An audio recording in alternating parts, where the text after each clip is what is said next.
নমস্কাৰ সকলোকে পুনৰবাৰ অন্য এটি ভিডিঅ'লৈ স্বাগতম জনাইছোঁ আৰু আমাৰ চেনেলত আহিবলগীয়া 4th গ্ৰেড পৰীক্ষাৰ বাবে বা চতুৰ্থ বৰ্গৰ পৰীক্ষাৰ বাবে এটা টপ 100 MCQ সিৰিজ ৰখা হৈছে আৰু তাৰে এইটো হৈছে সেকেন্ড পাৰ্ট।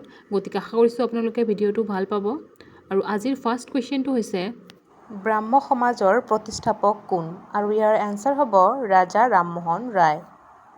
নেক্সট কুৱেশ্যন, আধুনিক ভাৰতৰ পিতৃ বুলি কাক জনা যায়? আৰু ইয়াৰো এনসাৰ হ'ব ৰাজা ৰামমোহন ৰায়। নেক্সট কুৱেশ্যন, পৃথিৱীৰ আটাইতকৈ দীঘল নদী কোনখন? আৰু ইয়াৰ এনসাৰ হ'ব নীল নদী, ইজিপ্তত আছে। নেক্সট কুৱেশ্যন, আধুনিক মানৱৰ বৈজ্ঞানিক নাম কি? আৰু ইয়াৰ এনসাৰ হ'ব হোমো চেপিয়েন্স।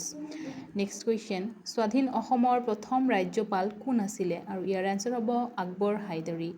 নেক্সট কুৱেশ্যন, প্ৰথম অসমীয়া ছপা পুথিখনৰ নাম কি? ইয়াৰ এনসাৰ হ'ব ধৰ্মপুস্তক। নেক্সট কুৱেশ্যন, শালস্তম্ভ বংশৰ শেষ ৰজাজন কোন আছিলে? ইয়াৰ এনসাৰ হ'ব ত্যাগ সিংহ। নেক্সট কুৱেশ্যন, অলকানন্দ গ্ৰন্থখন কোনে লিখিছে? আৰু ইয়াৰ এনসাৰ হ'ব নলিনীৱালা দেৱী।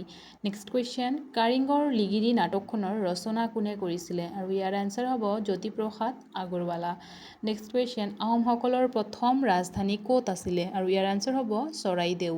নেক্সট কুৱেশ্যন, অসমৰ প্ৰথম মহিলা মুখ্যমন্ত্ৰী কোন আছিল? আৰু ইয়াৰ এনসাৰ হ'ব আনোৱাৰা টাইমুৰ।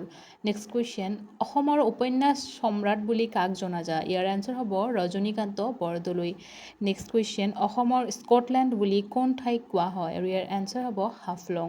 নেক্সট কুৱেশ্যন, পূবৰ স্কটলেণ্ড বুলি কাক কোৱা হয়? আৰু ইয়াৰ এনসাৰ হ'ব মেঘালয়। আৰু এই কুৱেশ্যন দুটাৰ মাজত আমাৰ বহুতৰে কনফিউজ হোৱা দেখা যায়। গতিকে ভালকৈ মনত ৰাখিব, পূবৰ স্কটলেণ্ড বুলি ক'লে হ'ব মেঘালয়, আৰু যদি অসমৰ স্কটলেণ্ড বুলি কয় তেতিয়াহ'লে হ'ব হাফলং। নেক্সট কুৱেশ্যন, হেমকোষৰ ৰচনা কোনে কৰিছিলে? আৰু ইয়াৰ এনসাৰ হ'ব হেমচন্দ্ৰ বৰুৱা।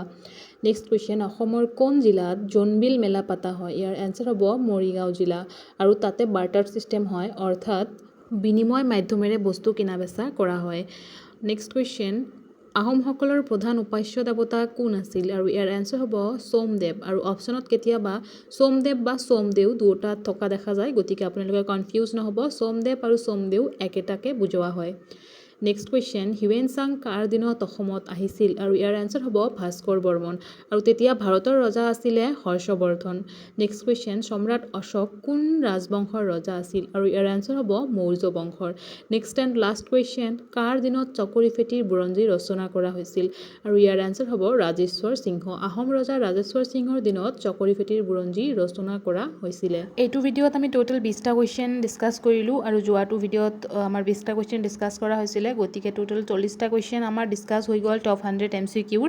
নেক্সট আপোনালোকৰ ডিমাণ্ড হিচাপত আপোনালোকে বহুতেই কমেণ্ট কৰি আছে যে ইংলিছৰ ভিডিঅ' লাগে, গতিকে মই নেক্সট ভিডিঅ'টো ইংলিছ গ্ৰামাৰৰ ওপৰত লৈ আহিম। আৰু আজিৰ ভিডিঅ'টোত এইখিনিয়ে আছিল, আৰু কমেণ্টত জনাব ইয়াৰে কেইটা উত্তৰ আপোনালোকৰ আগৰে পৰা জনা আছিলে। গতিকে আজিলৈ আহিছোঁ, পুনৰ লগ পাম অন্য এটি ভিডিঅ'ৰ সৈতে। ধন্যবাদ।